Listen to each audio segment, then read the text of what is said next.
Ayan mga lods. Kinabangan na natin yung ating generator. Oh, ito na oh.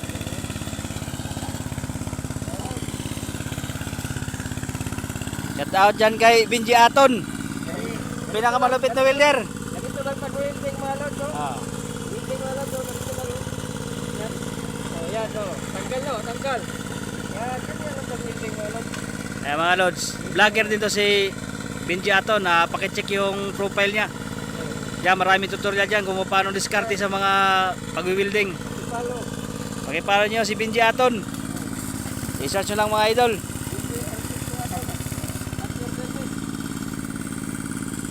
Siya ang nakakuha sa mga project dito. Magpapa-stack sa amin to ngayon. Naunsa naman tao ni nga. Parang nahihirapan naman tayo sa tumang kalisod pag Tagalog mga lods. Mag-practice ng Tagalog. Kalimutan ko na mag-Tagalog. Unsaon nga pag Tagalog? Unsaon na sad.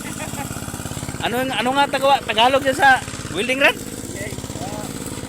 Marunong ka bang manakayan? Bagwag tani, bagwag. Diretso rapit. Kana mo generator nga gamay. Gamit na pa-welding kasi walang kuryente. Okay mga lods, bye-bye.